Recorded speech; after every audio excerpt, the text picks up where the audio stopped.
വചനവീഥിയിലൂടെ father ജെ.ബി. Puthur. വിശുദ്ധ ലൂക്കാ രചിച്ച നമ്മുടെ കർത്താവ് യേശുമിശിഹായുടെ പരിശുദ്ധ സുവിശേഷം. അധ്യായം 11 33 മുതൽ 36 വരെയുള്ള വാക്യങ്ങൾ. കണ്ണ് ശരീരത്തിന്റെ വിളക്ക്. വിളക്ക് കൊളുത്തി ആരും നിലവറയിലോ പറയുടെ കീഴിലോ വയ്ക്കാറില്ല.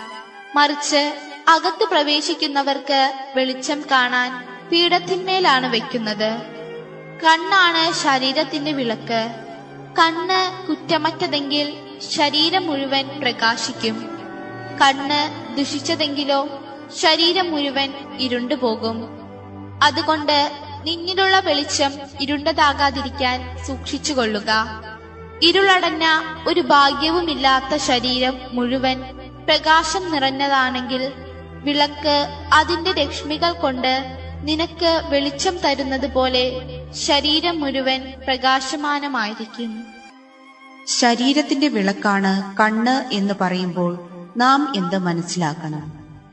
ഈ സുവിശേഷ ഭാഗം വാച്യാർത്ഥത്തിൽ മനസ്സിലാക്കുക എന്നതിനേക്കാൾ അത് ഒരു ഉപമ അലങ്കാര സാഹിത്യ രൂപത്തിന്റെ പശ്ചാത്തലത്തിൽ വേണം നാം ഗ്രഹിക്കാൻ.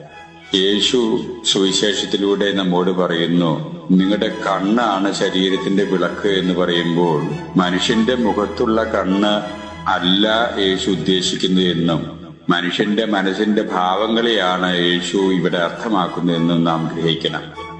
മനസ്സിൽ നല്ല മനോഭാവങ്ങൾ വിളയുന്ന ഒരു വിളഭൂമിയാണ് മനസ്സ് എന്ന് വരികിൽ അത് മനുഷ്യന്റെ പ്രവർത്തനങ്ങളെയും ജീവിതത്തെ സമൂലവും ഐശ്വര്യപ്രദവും വരപ്രസാദദായകവുമാക്കി തീർക്കാൻ ഇടവരും എന്നുള്ള ആ വസ്തുത തന്റെ അനുയായികളെ ഓർമ്മപ്പെടുത്തുകയാണ് ഇന്നത്തെ സുവിശേഷം എന്ന് നമുക്ക് ഗ്രഹിക്കാം.